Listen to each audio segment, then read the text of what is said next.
ہجرت کا وسیع تر تصور۔ اب میں چاہتا ہوں کہ زیر بحث حدیث کے الفاظ پر غور کر لیا جائے۔ رسول اللہ صلی اللہ علیہ وسلم نے جن 5 باتوں کا حکم دیا ہے، ہم ان کو اکثر ترتیب سے سمجھنے کی کوشش کریں گے، جس کی وجہ آگے چل کر واضح ہو جائے گی۔ آخری 2 باتیں ہیں ہجرت اور جہاد۔ یہ دونوں دراصل ایک ہی حقیقت کے 2 رخ ہیں۔ آپ جانتے ہیں کہ اکثر ہم کسی بات کے منفی پہلو کو پہلے بیان کرتے ہیں اور مثبت کو بعد میں۔ مثلا لا الہ الا اللہ میں بھی نفی پہلے ہے، اس بات بعد میں ہے۔ پہلے تمام خداؤں کی نفی ہے اور پھر اللہ تعالیٰ کی الوہیت کا اقرار ہے۔ اسی طرح آپ دیکھیں گے کہ ہجرت ایک ہی حقیقت کا منفی پہلو ہے اور اسی فریضہ کے مثبت پہلو کا نام جہاد ہے۔ ہجرت کا مطلب ہے کسی شے کو ترک کر دینا، اور جہاد کا مفہوم ہے کسی شے کے لیے کوشش کرنا۔ چنانچہ یہ دونوں فرائض حقیقت کے اعتبار سے ایک ہی تصویر کے 2 رخ ہیں۔ ہجرت اور جہاد دونوں کے کئی مراحل اور درجات ہیں، لیکن میں آپ کے سامنے ان دونوں فرائض کے ابتدائی اور پھر آخری مراحل بیان کروں گا۔ مجھے امید ہے کہ ابتدائی اور آخری مراحل سمجھ لینے کے بعد آپ درمیانی مراحل کا اندازہ خود ہی لگا لیں گے۔ حضرت عبداللہ بن عمرو رضی اللہ تعالیٰ عنہما روایت کرتے ہیں کہ رسول اللہ صلی اللہ علیہ وسلم سے ایک بار یہ سوال پوچھا گیا کہ کون سی ہجرت سب سے افضل ہے؟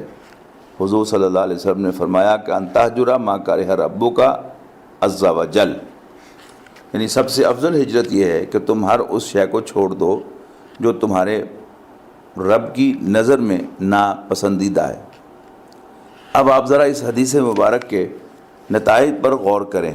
اگر کوئی شخص آج یہ فیصلہ کر لیتا ہے کہ وہ ہر اس شے کو ترک کر دے گا جو اللہ کو پسند نہیں، تو گویا آج ہی سے اس کی ہجرت کا آغاز ہو جائے گا۔ اگر اس کے کاروبار میں سود کا کوئی حصہ ہے تو اسے چھوڑنا پڑے گا، اور اگر اس کی معاشرت میں کہیں احکام شریعت سے تجاوز ہو رہا ہے تو اس طرز معاشرت کو ترک کرنا پڑے گا، خواہ اس شخص کو اپنے دوستوں اور عزیزوں کے استہزاء بلکہ مخالفت ہی کا نشانہ کیوں نہ بننا پڑے۔ چنانچہ ہجرت کا پہلا مرحلہ تو یہ ہے کہ انسان ہر اس شے کو ترک کر دے جو اللہ تعالیٰ کو پسند نہیں۔ اب اس نقطے کو سمجھیے کہ ہجرت کا آخری مرحلہ یا ہجرت کے عمل کا نقطہ عروج کیا ہے۔ اللہ کے دین کو قائم کرنے کی جد و جہد ہم سب پر فرض ہے۔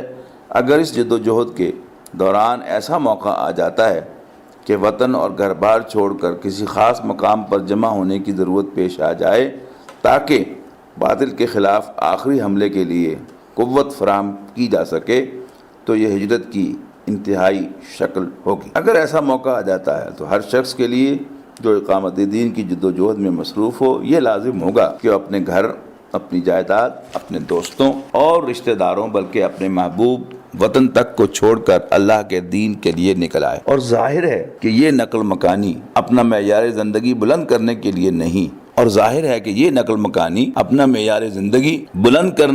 کے لیے یا کسی بہتر اور آسودہ ماحول کی تلاش کے لیے نہیں، بلکہ صرف اللہ کی رضا جوئی کے لیے ہوگی۔ یہ خطاب چونکہ شکاگو میں کیا گیا ہے اور وہاں اس کے سننے والے کم و بیش وہ لوگ تھے کہ جو بہتر معاش کے لیے وہاں ہجرت کر گئے تھے امریکہ میں، تو ان پر واضح کی جا رہی ہے یہ بات کہ یہاں جس ہجرت کا ذکر ہے اپنے رب کی خوشنودی کے لیے، ظاہر ہے کہ یہ نقل مکانی اپنا معیار زندگی بلند کرنے کے لیے یا کسی بہتر اور آسودہ ماحول کی تلاش کے لیے نہیں، بلکہ صرف اللہ کی رضا جوئی کے لیے ہوگی۔ اس ہجرت کا تصور کیجئے جو نبی اکرم صلی اللہ علیہ وسلم اور آپ کے صحابہ رضوان اللہ علیہم اجمعین نے مکہ مکرمہ سے مدینہ منورہ کی طرف فرمائی تھی۔ انہوں نے اپنے گھروں اور اپنے مال و متاع کو چھوڑا، اپنے آباء و اجداد کا شہر چھوڑا، انہوں نے وہ سرزمین چھوڑی جہاں ان کے باپ دادا کی ہڈیاں دفن تھیں، یہاں تک کہ انہوں نے دنیا کا سب سے قیمتی اور مقدس مقام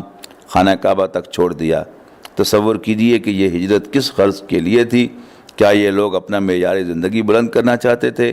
کیا انہیں بہتر کاروباری مواقع کی تلاش تھی؟ کیا وہ دولت و جائیداد کے اعتبار سے پھلنا اور پھولنا چاہتے تھے؟ ظاہر ہے کہ ان میں سے کوئی شے بھی ان کو مطلوب نہ تھی۔ ان کی یہ ہجرت صرف اللہ تعالیٰ کے لیے تھی، اللہ کے دین کو غالب کرنے کے لیے تھی، اس کے علاوہ کوئی اور مقصد ان کے سامنے